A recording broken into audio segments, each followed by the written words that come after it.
Assalamu alaikum hormatly adamlar. Garaşlar wagty tarap ýurdumyzdaky täzelikler hem habarlar bilen tanışdyrýan Watan Habarlary gepleşmeli başlaýar. Şugun hormatly prezident boldy Gurbanyňly Berdimuhammedow ministrlik kabinetiniň sanly ulgam arkaly nowatdaky mejlisine geçirdi. Onu döwlet durmuşynyň möhüm meselleri ara alyp maslahatlaşyly. Hemem birnäçe resmi namalaryň tasdimlaryna garaly.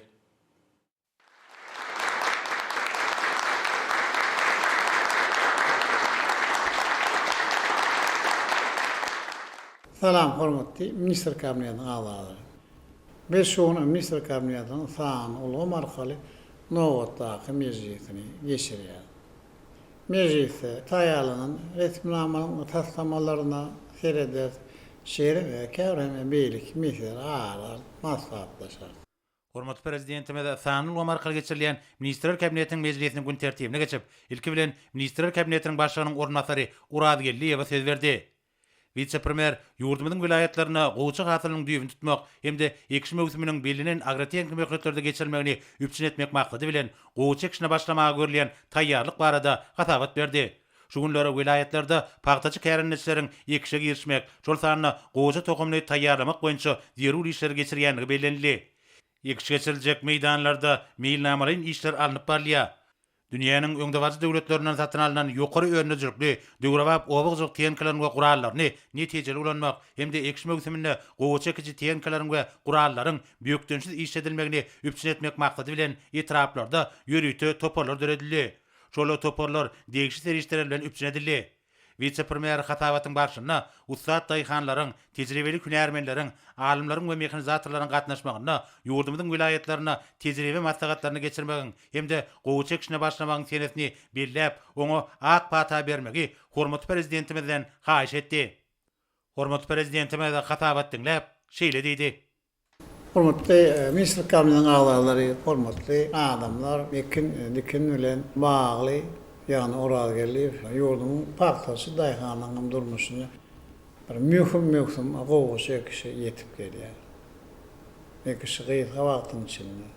Agrotehnikanyň hadalanan aklykda ýokary hilem geçirmek uly ähmiýet bolup bir möhümde geljek hem hazynyň düýbi tutulýar. Turkmenistan parahaçylygyň ananşmagy watany dilip alan edilen ýerler edermen paxtaçylaryň Cenab-ı üçün gymmatly çiğ mal olan ağaltynyň bol hazyny ösürip ýetişdirjekdiklerini berk ananya. Ne şoňra da men ýurdumyň Ahal, Balkan, Leva we Mar vilayetlerinde 24 marta da şol vilayetinde bolsa 31 marta o çekişine hem başlama ak pata berýär. Yani diğer polisiyalık emrumutlu yaşlarımızdan o çekişinin bıstımlarla başlayıp vermeklerim. Onu hormat bilen haýyş edýär. Men edermen daýhanlarymyza, ählem o gozuluk işgälerini bir jan halyp, maşgalawadan çymy, ata-babalarymyzdan miras alan, daýhançylyk hem diýiplerini dowam edip, ýeni watanymyň munduny meýlekde güläsini malyp barýan tutanýar işlerini ol üstünlikleri arzu eder. Toprağa sepen her bir tohumol müň bolsun merdana paxtaçylar.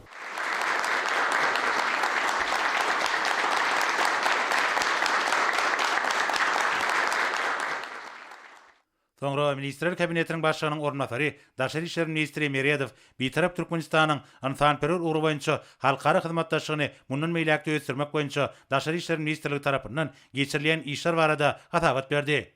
Büyük köp taraply hyzmatdaşlygy geňeltmek maksady bilen birnäçe teklipler, şol sanyna hukuk ulgamyna gatnaşyklary degişli teklipler taýýarlandy. Şonuň bilen baglykda bu gedipeleri netijeli çözmek babatda Turkmenistanyň adam hukuklary boýunça hereketleriň 2016-2020 ýyllar üçin milli meýilnamasynyň netijeli amala aşyrylanlygy bellenildi. Ýa-da kwatda bir işi ulgamlaryň esasy dowam etmek üçin Turkmenistanyň degişli idaralary we guramalary Birleşen Milletler Guramasynyň ýürütilişdirilen idaralary bilen birlikde bir resmi namanyň 2021-2025 ýyllarda üçin taslamasyny taýýarladylar. Täze mailnama geljeki 5 ýylda ýurdumynyň goşulan halkara resmi namalaryndan gelip çykýan borçnamalaryny ýerine ýetirmäge gönükdirilen çäreleri özüne jemleýän milli gural bolup çykyş eder. Turkmenistan Halkara Gydylgaç Komiteti bilen hem netijeli hyzmatdaşlyk gösterýär. Büyük gurama we beýleki ýürütülişdirilen halkara guramalar bilen hyzmatdaşygyň netijeli usullarynyň biri höküminde Turkmenistanda halkara insanperwer hukugynyň ornaşdyrylmagy babatyn naky 2018-2020 ýyllar üçin çäreleriň mailnamasy çykyş etdi. Bu mailnamanyň 2021-2023 ýyllar üçin taslamasy işlenip taýýarlandy. Bir resmi nama halkara insanperwer hukugy babatda ilatyň habarlaryny ýoklandyrmak, döwlet gullukçylarynyň, milli hünärmenleriň bilimlerini kämilleşdirmäge gönükdirilen çäreleriň toplamyny öz içine alýar. Awraýly halkara guramalar bilen hyzmatdaşlyk babatda Birleşen Milletler Guramasynyň UNESCO ýaly iri ýürütülişdirilen idaralar bilen netijeli gatnaşyklary ösdürmäge uly ähmiýet berilýär. Büyük hyzmatdaşlyk ýeňeltmek maksady bilen döwlet başlarymyň kararyna laýyklykda UNESCO-nyň işleri boýunça Türkmenistanyň milli toplarynyň rezilen düzgünnamasy we düzümi tasdiklandy. Häzirki wagtda Türkmenistan hökümeti bilen bir guramanyň arasynda 2021-2023 ýyllar üçin hyzmatdaşlyk barada ähtnamanyň taslamasy taýýarlandy. Resmi nama laýyklykda bilim, ilim, medeniýet, suw serişlerini dolandyrmak, statistika, sport, milli medeni ýadygarlyklar goramak ýaly ugurlar boýunça hyzmatdaşlygy geljeki 3 ýylyň dowamyna aýratyn mailnama boýunça alyp barmak gözüňde tutulýar. Şunun bilen birlikde Türkmenistan Ýewropada howpsuzlyk we hyzmatdaşlyk guramasy bilen insanperwer ulgamda netijeli hyzmatdaşlyk edýär. Hyzmatdaşlyk Ýewropada howpsuzlyk we hyzmatdaşlyk guramasynyň Aşgabatdaky merkezi bilen birlikde şu ýylyň dowamyna ilim, bilim we hukuk ulgamlaryna hemde köpçüliklerin habar berişleriniň ugry boýunça 18 taslamany amala aşyrmak meýilleşdirilýär.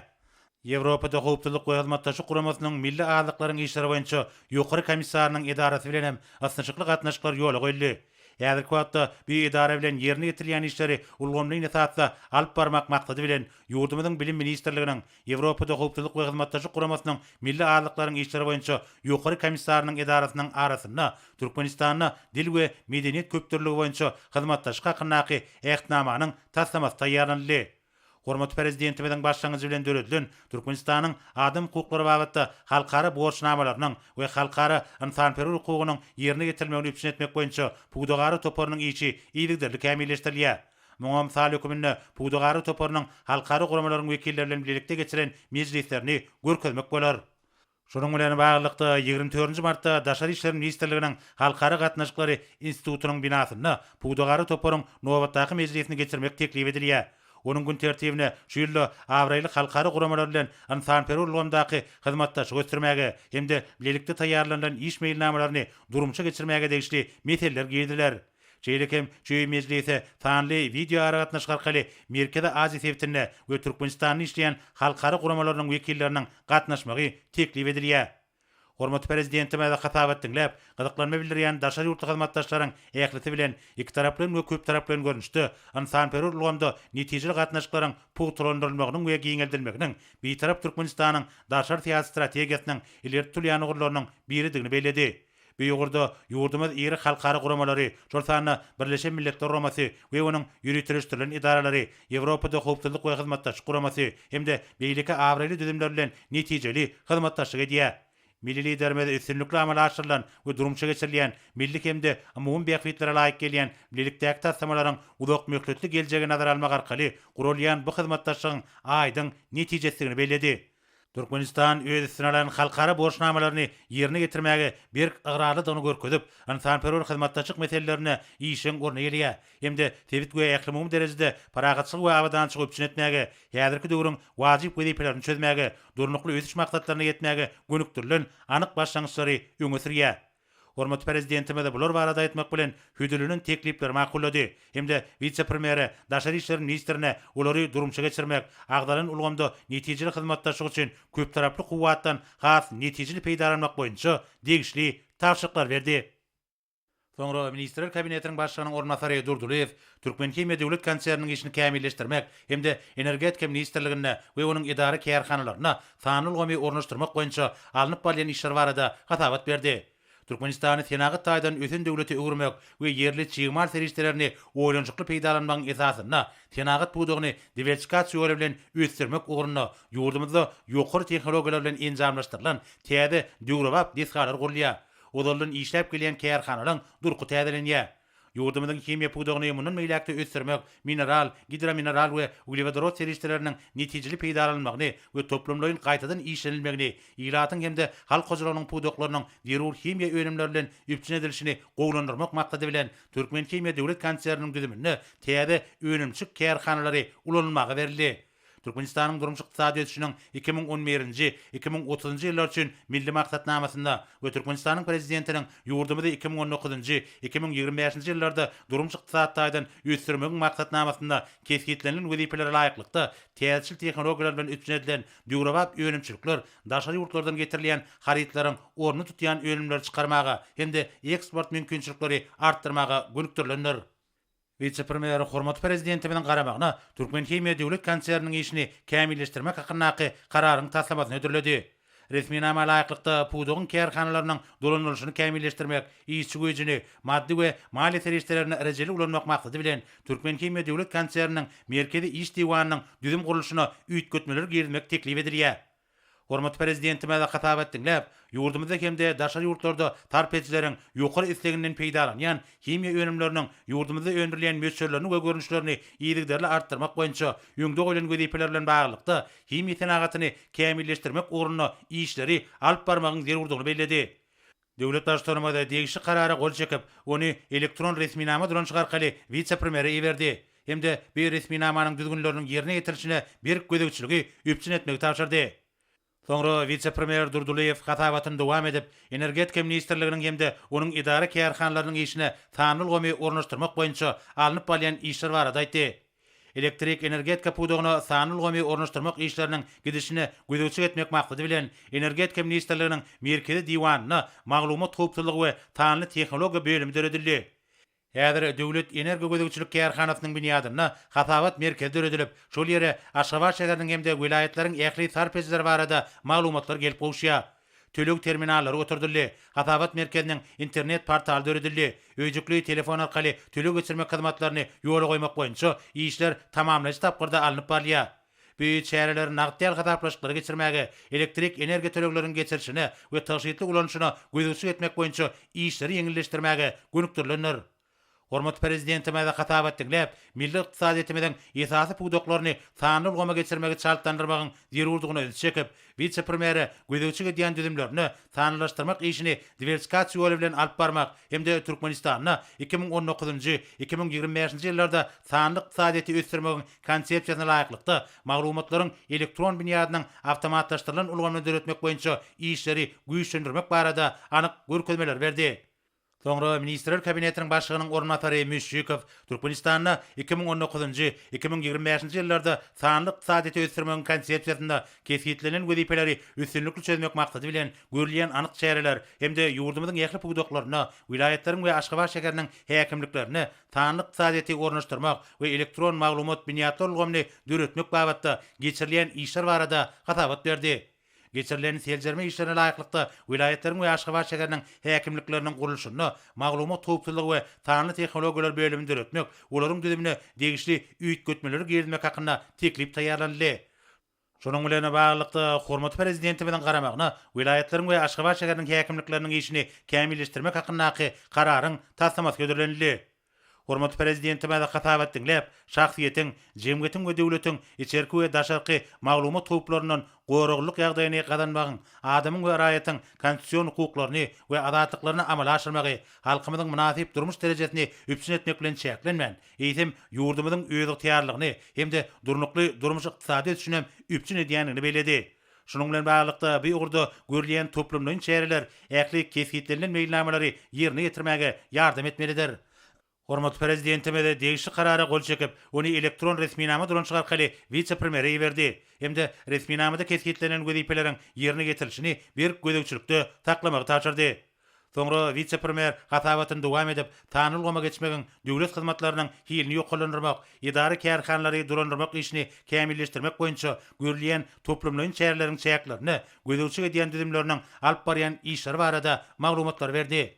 Türkmenistanın prezidentinin 2020-nji ýylyň 3-nji ýylyna karary bilen tasdiklanan dünýä ykdysadytyna emele gelen çylşyrymly ýagdaýlaryň ýurdumyzyň ykdysadytyna getirýän täsirlerini peseltmek hemde milli ykdysadyty durnukly ösdürmek boýunça 2020-2021-nji ýyllar üçin milli maksatnamasyna laýyklykda kärhanlary belli almak işini kämilleşdirmek boýunça çäreler bellenildi.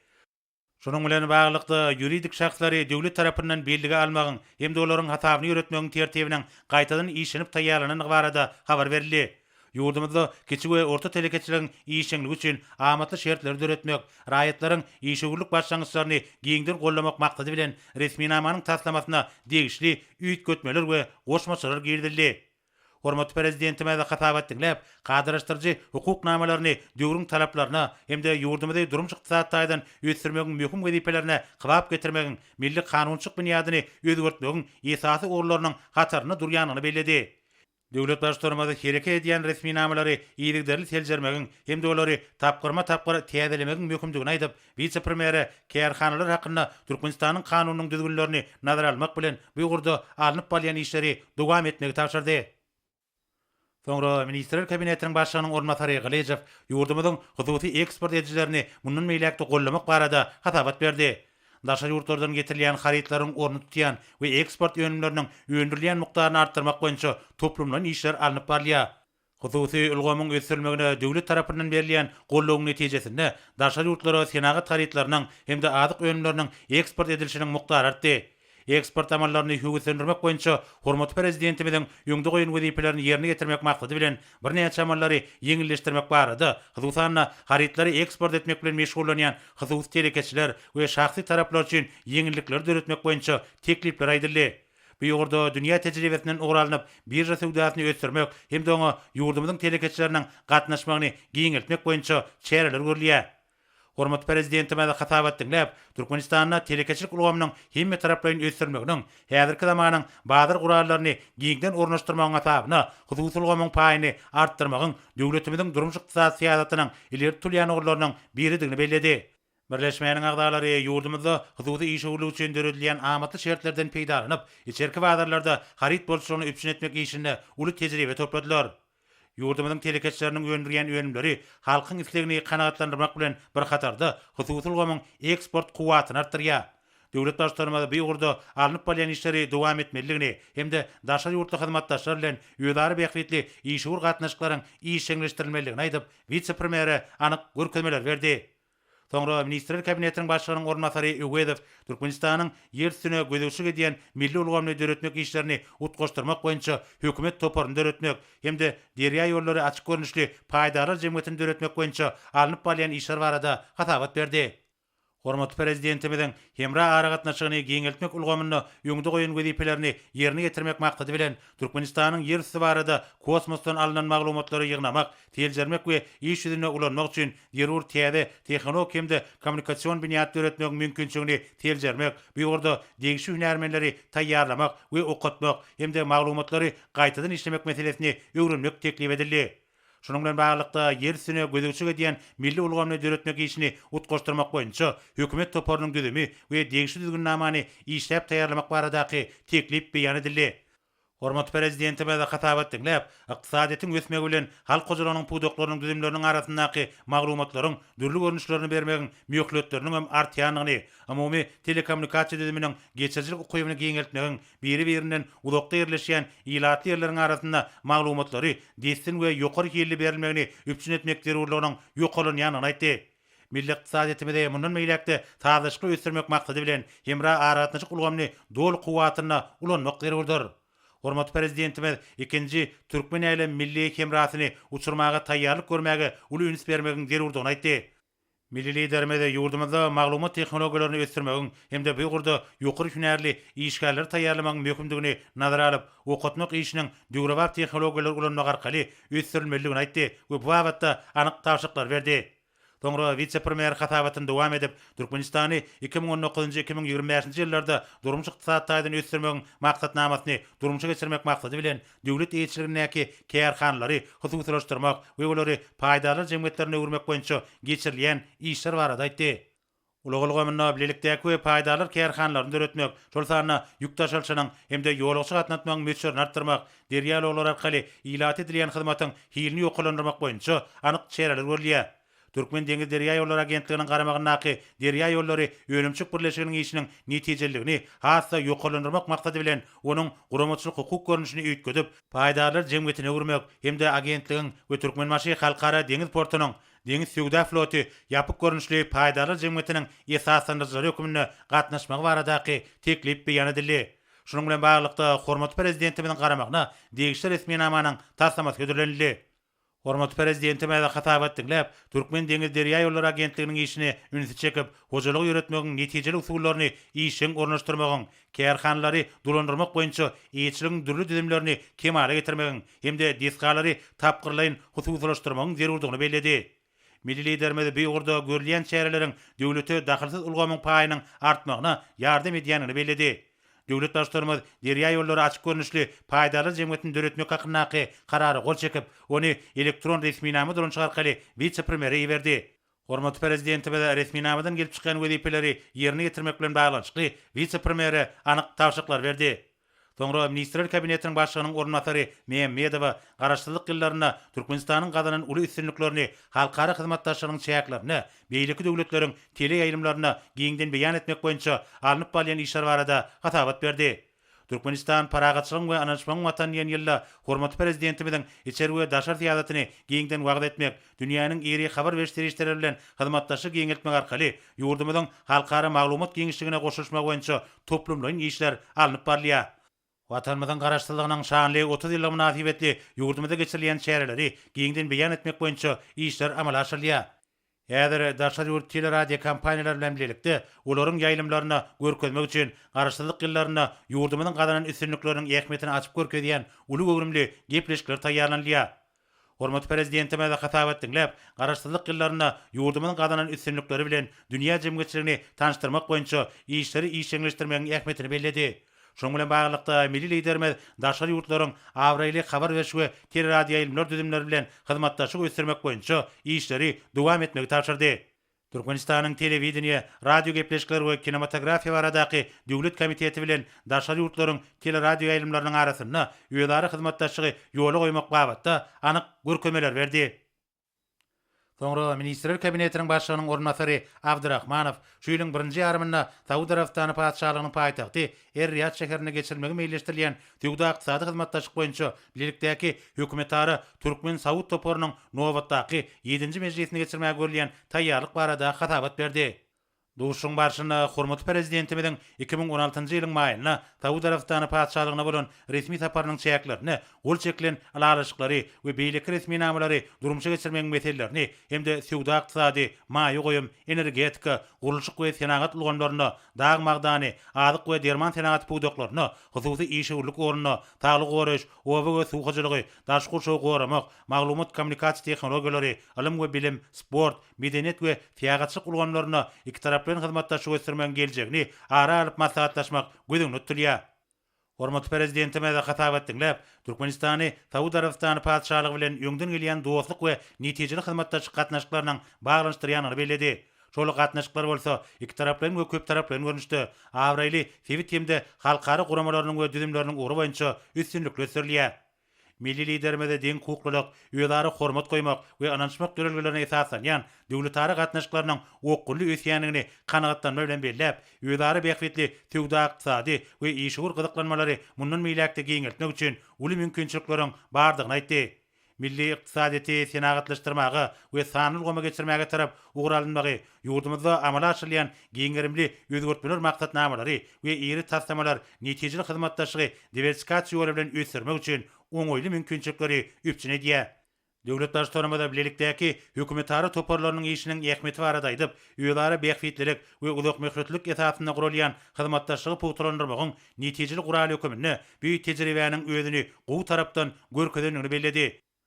Soňra Ministrler Kabinetiniň başlygynyň ornatary Gelin ýazyp, watanymyzyň mukaddes garaşdyrlygynyň şanly 30 ýyllygy hemde 2021-nji ýylyň Türkmenistan paragatçylygyň we anançmagyň watan diýilip eglan edilmegi münasibetli ýurdumyzda we daşary ýurtlarda geçirilmegi meýilleşdirilýän çäreleri taýýarlyk görüşi barada hatabat berdi.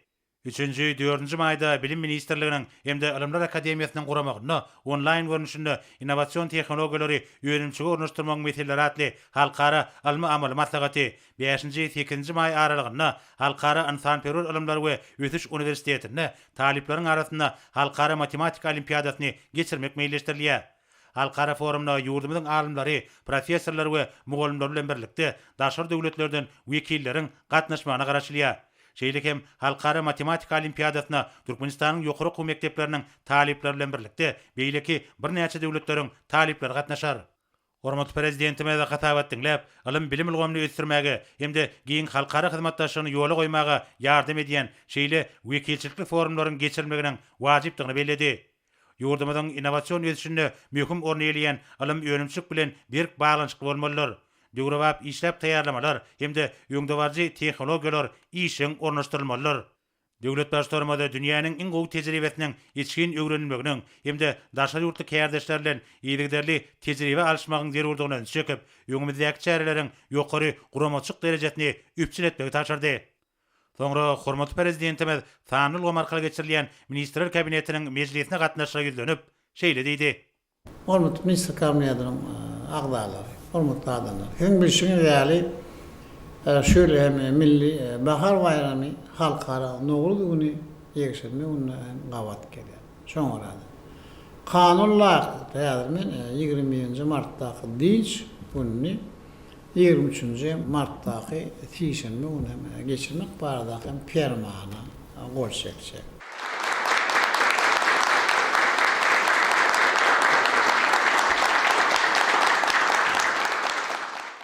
Dowamly din zaşlygyny baglypda ministr kabinetiniň başlygynyň ornatary ähli häkimliklerde, kağıtxanalarda we guramalarda giýje unyň dowamında Novruzlyň gurulmagyna gödek süretmek. Hem şol günler hukuk goragy edalar hem güýçlendirilen döwürni gulluk etmek. Hormatly ministr kabinetiniň agdary. Mehriban halkym edi watandaşlar. Mesele Turkmenistan parahasynyň wanaşma watan diýip alan edilen ýyllar ýetip gelen milli bahar bayramy halkara Novruz güni bilen tüýsürekden gutlaýar. Enşeme müň ýyllyklaryň hem dowamynda köp halkyň durmuşyna asyrlardan asyrlara, nesillerden nesillere geçirip gelen Novruzy merdana ata-babalarymyň täze ýyl başlanma hukmunda giňden bayram edipdirler.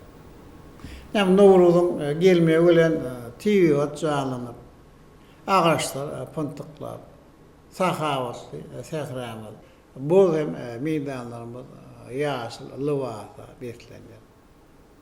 Halkymyň ikramçylyk bilen hem bagly gadymy diýip tesolary. Novruз hem bayramynyň bellenýän günlerine giňden berja edilýär. Ne ýyl içinde Novruz geçin şahmetse hatyla garaş. Novruzdan soň gyş bolmaly meýdandan soň ýaz ýaly nakallar hem buňyň teýatda ähmiýetiniň judaýym uluglygyny görkezýär. Gözellige beslenen bahar pasylyna baba daýhanlar ýagşy ardu niýetler bilen tohum sepip täzem hatyň düýün tutma aksam girişýärler. Akıllar hem şahymy maktum prağı hem gelse Novruz äleme renk akılar jahan peýda. Eýurlar awaz urup da akılar duman peýda. Diýmek bilen Novruzyň hem şeker waspany çuňur hem manyly sözler bilen beýan etdi.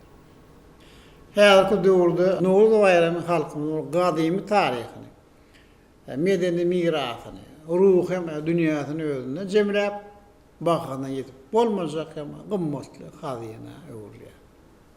Turkmenistan parahasynyň wanaşma watan diýip alan eden ýyllar ýurdumda giňden berlenýän milli bahar bayramy halkymyň parahasylyky töýjüleri. Dost dogunu, hoşniýetligi we ansanperwerligi esaslanýan milli ýol ýörelgilerini has dawaranlar ýa. rayetlerimiz bilik maksatlı tutumlu işleri ruhlanır ya. Novruz bayramının şağalanı soğukunu bu yüzden sen kalplarımızda bahar coşunu ya yakın ol doğar ya. Ne mehran halkım yedi vatandaşlar. Sidi qarasız bak bir taraf devletimizde. Onu davralara beslenip belirlenen milli bahar bayramı halkara Novruz günü bilen yendirgede tüy sürekten gutlayar. Sizin aklınızda bir can sağlık, uzak ömür, maşala vadançılığını, tereniz zahmet üstünlüklerini arzu ediyor. Oy, Novruz bayramının şirin nağmaları, belentem coşkunu, mehriban vatanının büyük üstüne, ağır halkının, bahtiyar, avadan hem de bol elin durmuşsun, vasfı olup yanılsın.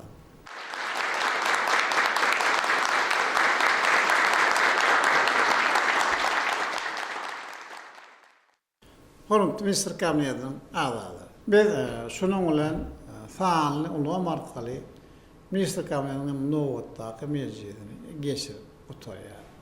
Meňzeň aklymda bir jan sağlygyny hem alyp barýaşyny bundan berekden ol üstünlikleri arzu edýär. Sağ olun.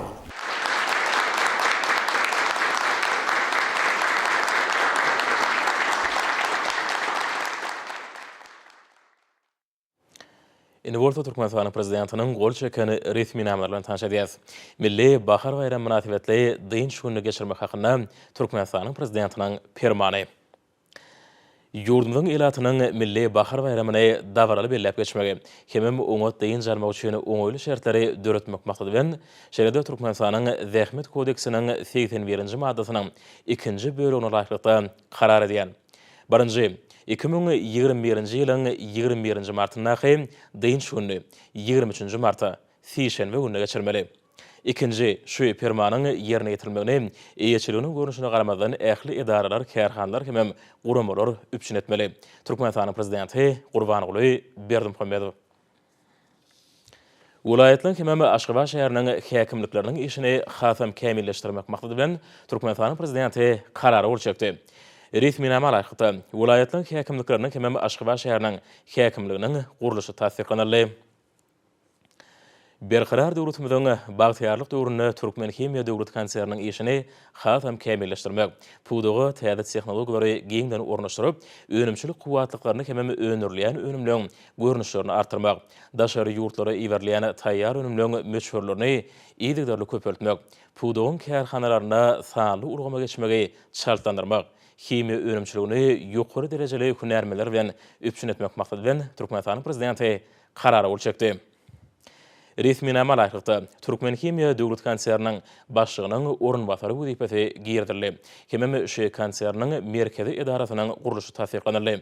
Türkmen Himiýa döwlet konserni Adalet ministrligi bilen birlikde karardan gelip çykýan üýtgetmeleri hemem goşmaçylary Türkmenistanyň kanunçylygyna girmek baradaky teklipleri bir ay möhletde taýýarlamak hemem ministrler kabinetine bermek tapşyryldy. Türkmenistanyň durmuş ykdysady ösüşiniň 2011-nji 2030-njy ýyllar üçin milli maksatnamasyna belenen wezipeleri üstünlikli durmuşa geçirmek, kärhanalaryň işiniň netijelerini ýokalandyrmak, hemem bazar gatnaşyklary üçin amatly şertleri döretmek, şeýle hemem berqarar döwletiň bagtyarlyk döwründe uly ulgamynyň işini hasa kämilleşdirmek maksady bilen Türkmenistanyň prezidenti karary bolçakdy. Resmi nama laýykda Maliýe we Ykdysadyýat ministrligine we Türkmen deňiz derýa ýollary agentligine, agentligiň garamagyndaky derýa ýollary önümçilik birleşiginiň guramaçylyk hukuk görnüşini üýtgedip, ony derýa ýollary açyk görnüşli paýdalar jemgyýetine belenen tertipde öwürmek tapşyryldy. Derýa ýollary açyk görnüşli paýdalar jemgyýetine esaslandyrjylar hökmüne Türkmen deňiz derýa ýollary agentligine esaslyk maýadaky paýy 10 götürüm. Hemem agentligiň Türkmenbaşy halkara deňiz portuny esaslyk maýadaky paýy 50 götürüm möşürde paýly gatnaşmaga ygtyýar berildi.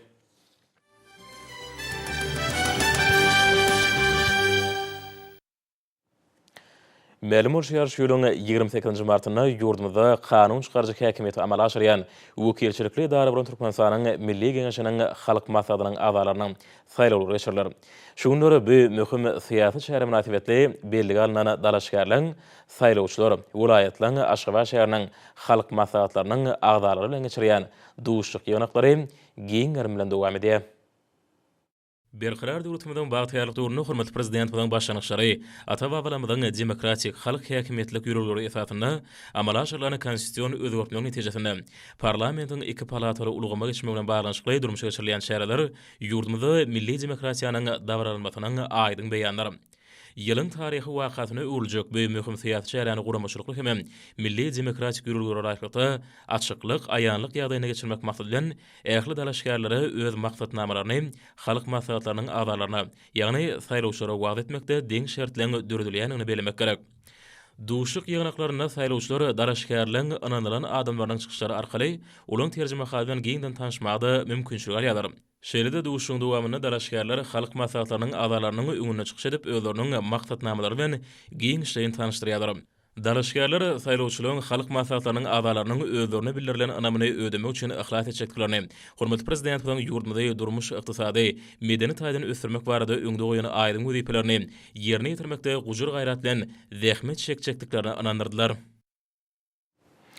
Türkmenistanyň Senagatçylyk telekanal birleşmesiniň sergisiniň nowata gününe işçilik aýdyň ýyla çykdy.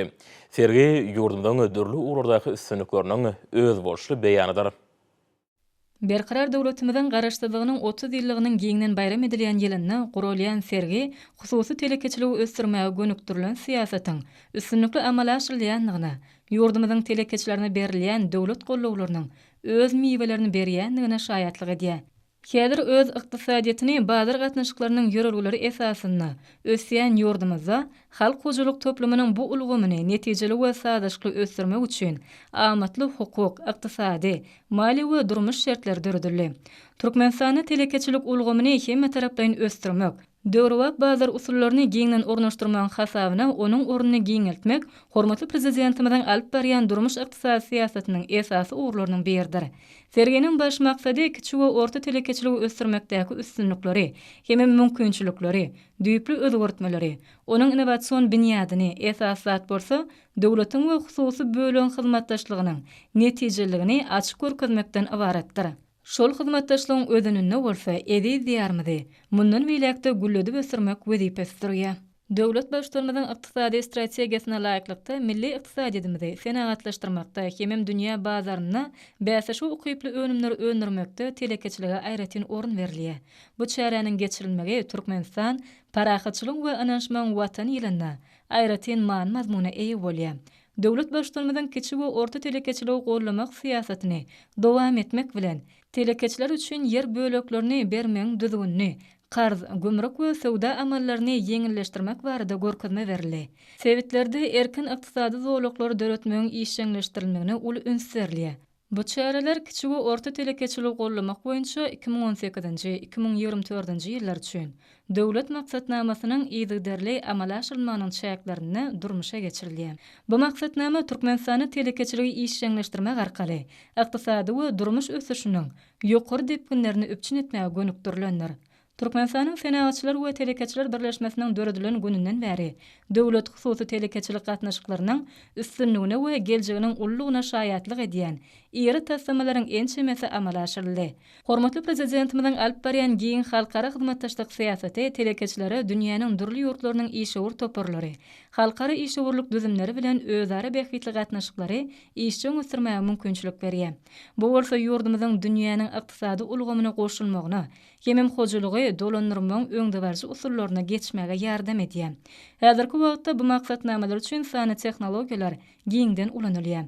Ýurdumyzyň işewurlyk birleşigine döwlet tarapyndan maksada gönükdirilen kömegiň berilmegi hormatly prezidentimizden alyp berýän beýik işleri bilen gönnün-göni baglanşyklydyr. Hem milli liderimiziň ykdysady siýasatynyň üstünlikli durmuşa geçirilýäniň sowutnamasydyr. Hyzmatdaşlygyň Türkmenistanyň dürli urardaky düzümleriniň wekilleri bilen geçirýän duşyklary taraplaryň gatnaşyklary ösdürmäge bolan işçiligini görkezýär. Ýygydarly häsiýetde geçirilýän duşyklar hyzmatdaşlygyň ýokary netijeleri besimlerini üçin edýär. Türkmenistanyň Maliýe we Ykdysadyýat Ministrligine Keysnev Holat Amerikan kompaniýasynyň Kavkaz, Günorta we Merkezi Aziýa ýurtlary boýunça işgör direktory Stuart Campbell bilen onlaýn maslahat geçirildi. Video şekilli maslahatyň maksady bu kompaniýa bilen ýurdumyzyň hususy ulgamynyň wekilleriniň arasynda hyzmatdaşlygy ýoly goýmagyň mümkinçiliklerini ara alyp maslahatlaşmakdan ibaret boldy. Maslahatyň ahyrynda ýurdumyzyň halkara giňişligine, awry mertebesiniň belende galmagyna, mehriban watanymyzyň ykdysady kuwatynyň artmagyna bimeçür işleri amala aşyrýan hormatly prezidentimizin janynyň sag, ömrüniň uzak, alyp barýan il ýurt bähwetli, umumy adamzat ähmiýetli, tutumly işleriniň mundan beýlägim rowaç bolmagyny arzu edildi. Türkmenistanyň adalet köşkünde Türkmenistanyň kazylarynyň 3-nji maslahaty sanawiýe aratnaşyk arkaly ýokary derejede geçirildi. Türkmenistanyň kazylarynyň 3-nji maslahatynyň gün tertibine laýyklykda Türkmenistanyň kazyat ulgamyny ösdürmegiň 2017-2021 ýyllar üçin döwlet maksatnamasy boýunça amala aşyrylmaly çäreleriň meýilnamasyny ýerine ýetirmek babatda alınıp berilen işler seljarildi we bu uğurda öňde durýan wezipeleriň üstünde durulyp geçildi. Hormatly prezident bilen il ýurt bähwedine gönükdirlen işlerini watanymyza gadanylýan üstünlikleri wagt etmek, giňerimde geçirilýän şäherleriň özendi diýe. Işin häsiýetli maslahatlar uly ruh bilenligi besenýär. Ahal vilayatynyň Göktepe etrawynyň ylgyn şäherçedinäk Mäl Guluberdi Muhammedow adynak medeniýet köşkünde Ahal vilayatynyň häkimligi bilen İran Islam Respublikasynyň Türkmenistanaky ilçikanatynyň medeniýet merkeziniň we Demirgazy Khorasan vilayatynyň medeniýet we islamy urukdyryş baş müdürliginiň guramagyna halkary Novruz bayramy münasibetli bayramçylyk dawraty geçirildi. Dostluk sergisinde Türkmen hemde İran döwletleriniň sunuwatyny maksus bolan senetkarlyň, vergärliň, heykeltaraşlyň şeýlede halsy dinanyň zähmeti we ihlasy bilen taýarlanan hallar we dokmy önümleri, dinanyň milli libaslary, gymmat bahal şaýtepleri, amaly haşam sunuwatyna degişli bolan işler görkezildi. Şeýlede milli senetçilige degişli beýleki önümler, dostluk sunuwat sergisiniň öz boluşly bedegine urildi. Şeýlede bu ýerde guralan dawarada milli bahar bayramy münasibetli bayramçylyk gutlaglary golly.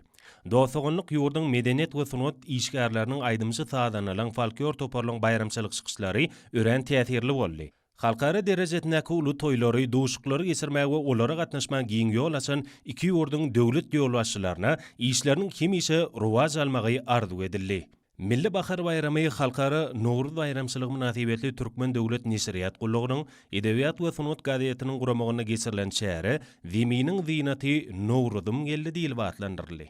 Türkmenistan parahatçylygyna anaşman Watan ýylyna da milli bahar bayramy münasibetli Türkmen döwlet binägerlik guruluşyk institutyna arkadagly ata Watan Lälidar ady bilen bayramçylyk dawraty geçirildi. Diýarymyzda pasylyň sultany baharyň gelmegi bilen sehralarymy dag düdlerimiz ýaşyl begretge indi. Kalbyňy hejana salýan şeýle ajaýyp günlerde Nowruz bayramynyň bellenmegem Türkmen halkynyň ruhuny ýene bir gez beýgi galdyrýar.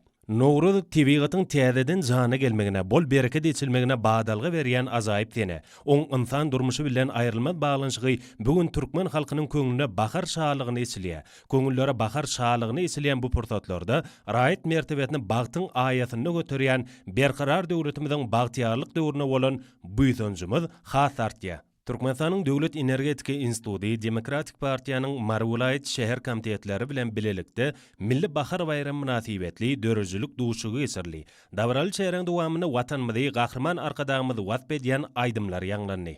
Milli bahar bayramy münasibetli Türkmen Owa Hojalyk Üniversitetiniň we Türkmen Döwlet Medeniýet Institutynyň bilelikde guramagyna arkadagly parahat azap diýara Läli Reyhan bolup Novruz gelipdir ady bilen aýdym taly bayramçylyk dawraty geçirildi. Davrada iki ýokary okuw mektebiniň talipleri berqarar döwletimiziň bagtyarlyk döwrüni, mehriban arkadagymyzyň alyp barýan il ýurt döwlet ähmiýetli işlerini, Türkmenistan parahatçylygyna anaşman Watan ýylyny wasp edýän joşgunly aýdymlar, militantlar, halk dörüjüliginden parçalar, dutarçylar toparlarynyň ýerine ýetirmegine Türkmen halk aýdymlary bilen çykyş etdiler. Bu milli bahar bayramy münasibetli geçirilen bayramçylyk dawraty uly şowkuny wetlenip, talip ýaşlarda uly täsir galdyrdy. Türkmenistanyň Demokratik Partiýasynyň siýasy geňeşi, Kärdeşler arkalaşyklarynyň milli merkezi, Magtumula adynaky ýaşlar guramatynyň merkezi geňeşi, Türkmenistanyň parahatçylyk gadatynyň müdiriýeti, Agrar partiýanyň guramagyna milli bahar bayramy halkara Nowruz güni münasibetli, halkara Nowruz bayramy parahatçylyk we anaşman bayramy atly maslahat geçirildi. Murat Garif adındaki Turkmenistan'ın Dövlet Lukmançılık Üniversitesi'nde halkarı Novruz hemde milli bahar bayramlarına bağışlanıp Novruz elli görkanı şan şöhratlı ülkematla aydımsallı bayramçılık davarası geçirli. Gözdaşına adamdadın kadimi döwürlerinden Türkmen halkının şan şöhrati betlenen müň yıllıkları uzap gitýän azayip Novruz bayramı Türkmen halkının durmuşunda ören uly ähmiýete eýe bolan bayramdır. Garaşdydy baky bir tarap izid watanymyzda bagtyarlygyň egsilmez bereketiň mekanyny ýaşaýan merdana halkymyz bu bayramı ulu joşgun, ruhulentlik bilen belleýär. Magtumuladynaqy Türkmen Döwlet Üniversitesi'nde gelse Novruz eleme atly dörejülük duşu geçirli. Oğuzhan adynaqy Injinier Tehnologiýalar Üniversitesi'nde milli bahar bayramı münasibetli geçirilen dabara ulu ruhulentlige betlendi. Türkmen Döwlet Iqtisadiýat we Dolanýaş Institutynyň Zenanlar guramatynyň bilelikde geçiren dabarasy milli bahar bayramyna bagşlandy. Türkmenistanyň Gyzyl Ýarmay Milli Jemgyýetiniň Injinier Tehnik we Uly Kommunikasiýalar Institutynyň bilelikde guran çäresy milli bahar bayramyna halkara Nowruz gününe bagşlandy. Amanki Kilfadynak Molumçylyk Mektebinde milli bahar bayramı münasibetli arkadagly diýarda bagtyarlyk baharatla aýdym-taýly bayramçylyk dabarasy geçirildi. Türkmenistanyň Döwlet Migrasiýa Gullugyna Nowruz bayramy dowatlygyň parahatçylygyň we hoşnýetli gatnaşyklaryň bayramy ady bilen bayramçylyk dabarasy geçirildi. Dabaraň dowamyny çykyş eden harby gullukçylar dünýä halklaryny bir-birine hasa golaylaşdyrýan, jewitligi emele getirýän dowatlyk bayramçylyklarynyň naýbaşlarynyň biri bolan Nowruz bayramyny mehriban halkymyzyň ýagşy arzulary bilen mehirli garşy alýanlyklaryny bu ýytanç bilen bellediler. Türkmen Hali Döwlet Birleşigi, Dokma Senaty Ministrligi, Zenanlar Birleşiginiň merkezi geňeşi, Kärdeşler Arkalaşyklarynyň milli merkezi, Dokma Senaty işgärleriniň Kärdeşler Arkalaşygynyň geňeş tarapyndan guralan dabara hoş geldiň Nowruzym arkadagly diýara diýilip atlandyrly. Ýagşy geldi Hakaýfanyň Halkara Newtge Gazi Üniversitesining berkirar döwletimiziň bagtyar zenanlary atly matlagat bayramçylyk dabaralary bilen utgaşdy. Şeýle çäre halkara gatnaşyklar institutyna da geçirildi. Sağlyk Goraýş we Derman Senaty Ministrliginiň ilkinji Zenanlar guramanyň Zenanlar Birleşiginiň merkezi geňeşiniň bilelikdäki meýlamatynyň çäklerini enäniň saglygy maşgalan berkiligi atly matlagat bayramçylyk çäreleri bilen utgaşdy. Türkmenistanyň Döwlet Medeniýet Merkezining Döwlet Kitapxanatynyň Zenanlar guramatynyň bilelikde guramagyna bagtyar döwrüniň bagtly zenana atly bayramçylyk çäresi geçirildi. Paýtagtymyzdaky çağalar we yetkinjekler köşkünde berkararlyk etrap ýakynlyginiň we Aşgabat şäher bilim müdürliginiň ýaşlar guramatynyň berkararlyk etrap geňeşiniň guramaklaryna milli bahar bayramy münasibetli pederliň ardy weýlan zamanyna watanym Nowruz agdy berlik parahatlyk bayramy atly mekdep okuwçylarynyň arasyna dörejülük bätleşigi geçirildi. Bazar Amanov adynak Döwlet Çağalar Kitapxanatynyň paýtagtymyzdaky 7-nji Çağalar Sunwat Mektebiniň halkary Nowruz güni münasibetli geçiren dabarasy şatlyk şowkyna betlendi.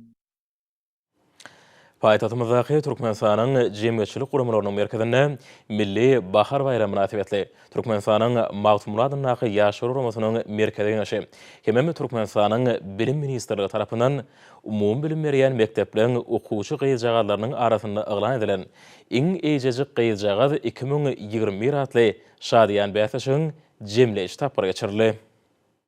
Berkirar döwletimiziň bagtyarlyk döwrüniň bagtyar nesilleriniň bolelin durmuşda ýaşamagy, şadiýan sagdyn ösmegi, döwrüwe bilim terbiýe almagy, hünär öwrenmegi, geljekde watanymyzda peýdaly adamlar bolup ýetişmekler üçin durmuşa geçirýän beýik işlerinden, berýän gymmatly maslahatlaryndan uralyp, ötüp gelýän ýaş nesilleriň sunugaty, dörejüligi bolan söýgütini artdyrmak, bilimlerini kämilleşdirmek, zehilni çağalar ýüze çykarmak we olary gollamak, olaň ähli taraplyň kämil ýaşlar bolup ýetişmeklerini gazanmak maksady bilen geçirilen bu wätleşik eýjejik gyýylan ukuyup başarnyklaryny ýüze çykarmagy, olaň milli häsiýetlerimizi önüne jemleýän edeb ekramyny beýan etmäge ören ähmiýetlidir.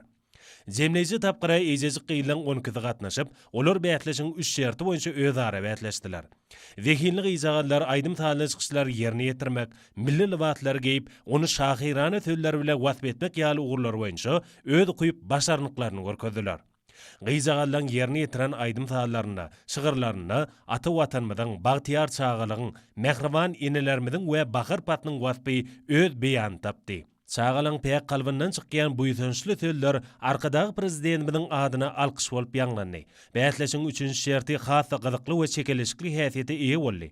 Zehini gyýjagalar öz ýaş aýratynlygyna görä, ýene mamalalarymyzdan nesilden nesile geçip gelýän milli eli işleriniň görnüşlerini ýerine ýetirmekde bätleşdiler. Bätleşiň ahyrynda eminler toparynyň biragdan gelen netijetine görä, baş bayragy Mara welaýatynyň ýol öten etrabynyň tebiği uğurlary ýürütülöşdirilen 43-nji orta mekdebiniň 3-nji sınıf okuwçysy Enekebe Akmehmedowa. Birinci orna döwletler köşkünün 4-nji sınıf okuwçysy Mehriban Saparova. İkinci we üçüncü orunlara degişlikde beýleki eýjejik gyýjaganlar münasip bollar. Iň eýjejik gyýjagat 2020 ratly şadiýan bätleşikde öz deňduşlaryndan hassa tapawutlanyp, ýeňji bolan wekilini gyýjaganlara, şeýlede bätleşiň jemleýiş tapgyryna işen gatnaşan beýleki gyýjaganlara Türkmenistanyň magtumly adynak ýaşlar guramatynyň merkezi geňeşi we bilim ministrligi tarapyndan ýadygarlyk sowgatlardyr, diplomlar dawaral ýagdaýda goşurly. Şadiýan bätleşiň ahyryna oňa gatnaşanlar kalby şatlykdan noly çağalar hakynda çäksiz alady diýen we olaň tebiği zekinlerini ýüze çykarmak hemde okuyup başarnyklaryny açyp görkezmek üçin ähli mümkinçilikler döredip berýän ýaşlaň hak gowanlary, Mehriban arka dagymyzyň janynyň sag, belent başynyň aman, aýdyň maksatly beýik tutumly işleriniň elmidama rowaşlyklara betlenmegini arzu etdiler. Hormatly alymlar, ýurtda ýugurdymyň welaýatyna we paýtagtyna Aşgabatda 19-njy ýanwarda saat 20-den 20-nji ýanwarda saat 20-de boljak howa bardy. Türkmenistanyň howa maglumatlarynyň berýän habary bilen tanyşaryň.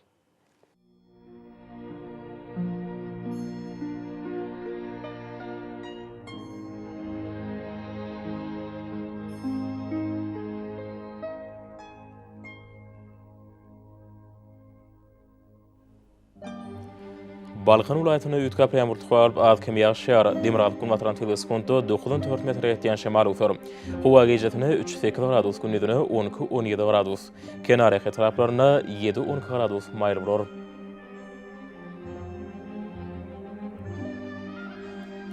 Ahir welaýatyna ütkap ýağmur tuhalyp ýağşýar, ýylarym çakma mümkin. Demirgazyk kulmatran teleskonto 8-13 metre ýetýän şemal ufer.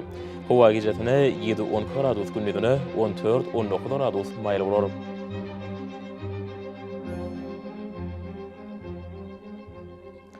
Mara welaýatyna ütkap durýan bulutly howa borup ýağşýar, ýylarym çakma mümkin. Demirgazyk kulmatran teleskonto 8-13 metre ýetýän şemal ufer. Howa gejatine 7-10 gradus, gündüzine 13-18 gradus maýl bolar.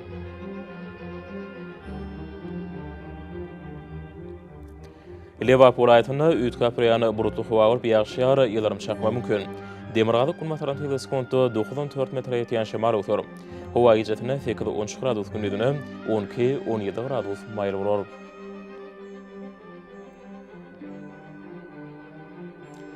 Daşoğlu welaýatyna ütkap durýan bulutly howa borup Demirgazyk kulmatran teleskonto 7-12 metre ýetýän şemal ufer.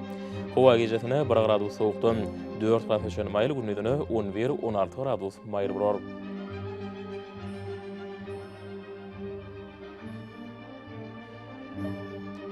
Paýtagtyň Aşgabatda ütkap durýan bulutly howa borup ýağşýar.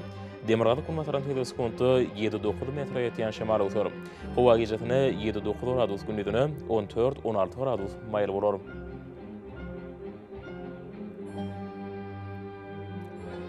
Ýurdumyz boýunça mart aýynyň 20-sine magnit hadisasynyň durnuksuz ýagdaýda saklanmany aşyrýar.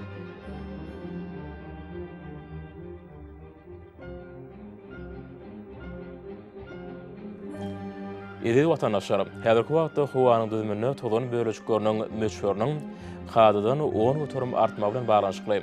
Howa şertleriniň adam bedenine ýetirýän oňoýsuz täsirleriniň öňlenmek üçin ağız burun örtüklerini ulanmagy. Şeýlekem ýaz pasynda howanyň derejesiniň üýtgeýäniňi nazara alyp, pasaly ura giyinmegi maksat berýär. Mehriban ýeşer, bu düzgünleri berk berjaý etseňiz, ýylyň islenlik pasyny öz saglygyňyzy gorap bilersiňiz.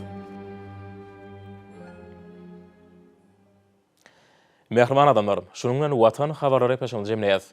Berkarar döwletimiziň bagtyrlyk döwründe ata watan Türkmenistan ähli wagtlarda ötüşleri ösenýär. Ähli ötüşleriň ödenine bolsa halkyň bähbidi bar. Çünki biziň ýurdumyzda döwlet adam şendir. Hoş sag bolun, edi